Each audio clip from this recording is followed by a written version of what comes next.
I'm Lauren with Pack Hacker, and in this video we're taking a detailed look at the Aer Carry-On Small, which I've been testing for the last 2 weeks. Let's dive in.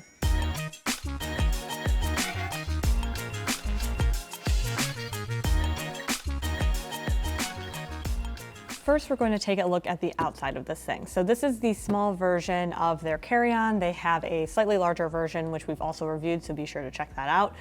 But these are essentially the same bag, just this one is a little bit smaller. So we have the same external shell here. This is a Macrolon polycarbonate hard shell. So I'm going to bring it up a little bit closer to the camera there. You can see, I mean, kind of the elephant in the room here is this little like scuff over on this side. And it's one of those things where it's like, it's kind of coming off, but it's kind of not coming off. And I think that the disadvantage of having like a hard shell case in general, but also just kind of like this nice smooth exterior is that it can definitely get scratched up. So like once you use this, if it happens to get checked or something like that, you might get some scratches along the front. But until then, it does look very nice. We have a very subtle Aer logo up here, and they've kind of got these like little edges here that just give it like a little bit of like an optical illusion almost. I think aesthetically this looks pretty cool. So if this is your style, I think this is a great option. So we have some really great kind of quality of life features around the outside of the suitcase as well. We have, to start, these wheels down here. So these are Hinomoto metal bearing wheels. So these are very, very, they're very smooth. They roll very smooth. Like honestly, one of the like smoothest I've tested personally, and I think that that's what this bag does really well, is just like that very kind of like sleek experience. So no issues with the wheels here. They work really well. And then we also have these carry handles on either side, which have these holes built in, and those are designed to hold. This comes with a luggage tag at the time of review, and this can just stick right in there. So it has a dedicated spot for that. I think that's a nice quality of life thing too, because usually you just attach it to the handle or somewhere and it's just like flopping around. But in this case, it has a spot to go, so that's kind of cool. And then these handles, they stay pretty flush to the bag itself until you need them, and then you can just sort of, you can tell that they kind of like shift and pull up and out. There's no padding or anything, so there's one on the top here, which I'll bring this closer so you can see it, Aer logo up top, but there's no padding or anything. I didn't find it uncomfortable or anything like that, but it's definitely something where, usually we like to see some type of padding on there if you're going to be carrying this, up a flight of stairs or grabbing it out of the bin or something like that. So I did miss that. I also sometimes will see a carry handle on the bottom of a suitcase, and there's no carry handle there. What that does is, like, if, like, for example, the larger one, when I was like taking it in and out of my car, I would grab down here, and then I would grab the handle up top, and I'd be able to move it. But without a handle down at the bottom, I would have to grab like the actual suitcase itself. So kind of a quality of life thing, not really something you miss overly so. We also have these really nice zippers. So these are YKK zippers, they're gapless, so they come right up next to each other. So, sometimes there's a gap between zippers. In this case, they're not, and they go into this TSA approved lock. So I'll show you that when we get into there, but that works really well as well. And then we have the actual, the like telescoping handle, and this one has a couple of four different adjustment points. You can see the 4 holes here, and this works really well with a couple of different caveats and things to kind of keep in mind, which we'll get into now. So looking at the actual bag right next to me here, we have those 4 adjustment points. So this is the top one, which is just too tall for me personally. And then we have the second one down, third one down, and fourth one down. So I think the most comfortable for me was either like this one, the 2 middle essentially is basically the ones that work the best for me. But the actual suitcase rolls really nicely. As I mentioned, we have the 4 wheels, so you can either do it on the 4 wheels or you can kick it up and you can just do it on the 2. Either way, it works really nicely. No issues with like catching on anything. The other nice feature is that we have the locking mechanism, which you just kind of tab over and it prevents those wheels from moving. And the nice part about that is that it just keeps it from kind of kicking all over the place. That worked really well for me. I took it out of a car, and instead of, the suitcase rolling away from me like it was doing, I locked it and then it stayed in place. So that was really great. The thing that I didn't really love about the handle here is that when I would put it down and remove all of the adjustments, like right now, it stays up and I have to manually push it down. That's more of like a subtle annoyance than anything, because for me, I just wanted to be able to like get it down to the very bottom and then drop it and be done. And manually pushing it every time was just a little bit annoying. It's more of like a nitpicky thing than anything, but something I've noticed with the more luggage that we're testing, I like to be able to just kind of drop the handle and be done with it. But if you wanted to carry it with this top handle, very easy to grab, pretty ergonomic, right next to your body, and overall pretty good rolling experience as well. If you're finding this video helpful, hit subscribe so we can keep making content to help you travel smarter. But now we're going to take a look at the inside. Before we jump in there, I do want to show you kind of that locking mechanism up close. So if you look at this carry handle, I'm going to just lift it up a little bit and then tip the bag. Oh, actually, I don't really need to. So this is that locking mechanism. You push that over and then those bottom wheels lock and they're not going to go anywhere, because I can just show you that as well. Like they're not, you can't physically roll them, but the front ones do roll. So like it just locks those back too and just prevents the bag from rolling around, which is nice. Then you unlock that and it moves perfectly fine like normal. You also have this like triangular shape on the handles here, and that gives it a little bit more of like a space-saving, like ergonomic stability design as well, which is nice to see. But now we're going to take a look at the inside. So we have this TSA lock. You just pop, once you set your code, pop that open, it releases those two zipper pulls, and then you can open the bag. So I'm going to just open it right now for us.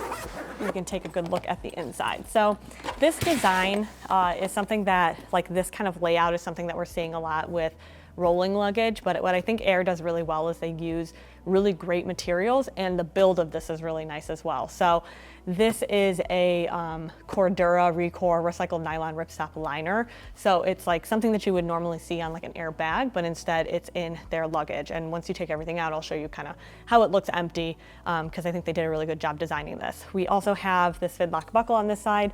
Usually it's just like a normal buckle or even like a clip. And I think it's nice just to see fidlock on stuff. I think, again, what Aer did here was like kind of really focus on that build quality. This panel is like a compression panel that also has one zippered pocket for storage.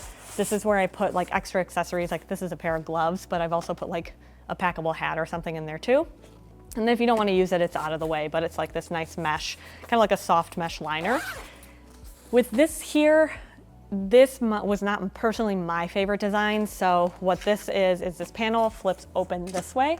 A lot of times we'll also see it where it flips onto the other side, like basically goes that way instead.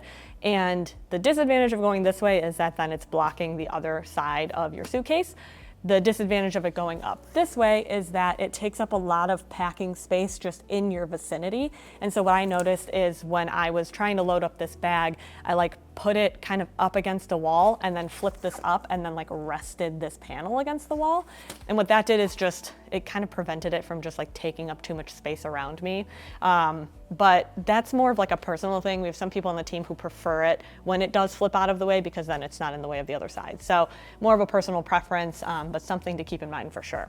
We also have, if you don't want to use them at all, these are removable. So you can see, I mean, it's kind of hard to see, but that like separates down here, but it was really tedious. I mean, you can see that I just accidentally did it. It never came undone on its own, which is good, but I accidentally did it and didn't do it completely, and now I'm trying to get it back in. So it can be a little bit tedious, so I usually just did like a set it and forget it. I left it in here and I was like, I'm just going to kind of deal with it. But if we were to just flip this out of the way to kind of give you an idea, we have a handful of clothes in here. So I have one pair of pants, I have 3 shirts and a big sweater, and then 2 packing cubes full of some other clothing. And you still have some space to spare. So I would say out of this, if you pack smart, you can probably get like a good 5 or 6 days out of it, maybe even a full week, depending on like the size of your clothes.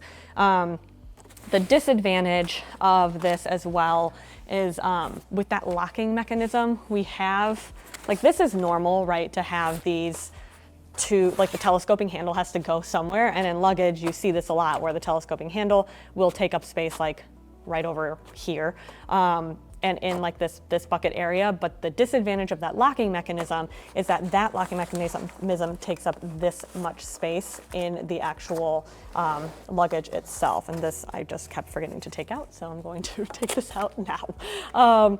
But with this, like, it took up so much space that I felt like normally this is where I would put like a big old pair of pants or something like that.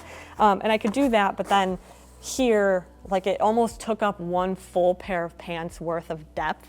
And so you lose a little bit of packing space there. So if that functionality of that locking mechanism is good for you, then it's worth it. But if not, it may not be worth losing that space. But you do have a decent amount of room here. Obviously, the larger version of this is going to give a little bit more space. Like you have a little bit more space here to fit like larger clothing. I just feel like it was a little bit more, it was easier for me to pack in the larger one, obviously, because it's bigger. But this one here still felt like I could get a decent amount of stuff in that bucket shape. We also have this other side, which I'll unzip that panel in a second, but we have another mesh pocket zippered. And this is where I put like socks and things like that, or other accessories if I didn't use that panel, this kind of like separation panel. And then we also have a pocket up here.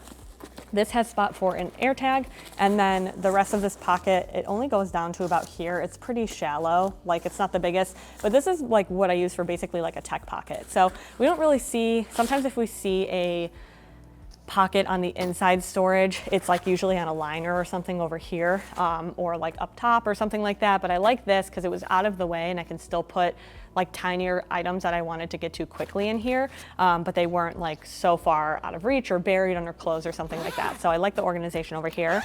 And then when you open this up, you can see, just flip this open, and then we have access to everything that's on this side. So the toiletry bag, I have a yoga mat, a packable backpack, and then this is a size 11 men's shoe. So you can see size 11 fits pretty snug in there. I would say size 12 might be a little bit too tight. But what I like about this liner is the fact that with the way that it's constructed, it lays very, very flat.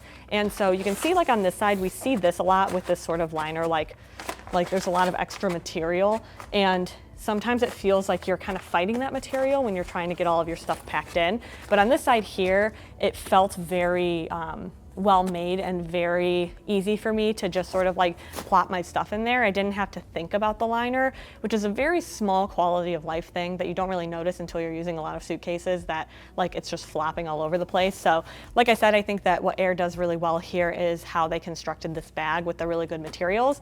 That said, this one is a little bit heavier than other bags of a similar size. So for comparison, it's a little less than a pound heavier than the Aer Carry-On, or sorry, the Away Carry-On, which is very slightly bigger than this one, but has a lower capacity. Dimension-wise, it's like kind of all over the place, but so you get a little, more storage space in this, but you do have to sacrifice that extra weight. Don't know if it's coming from the materials or coming from, that locking mechanism or something, but if you like the features that are in this, I think it's a really, really well-made bag. And the smaller version is compatible on way more airlines. So if that was a deal breaker for you for the other one, then this is a really great option. So there you have it, the Aer Carry-On. Thanks for keeping it here at Pack Hacker, your guide to smarter travel, and we'll see you in the next one.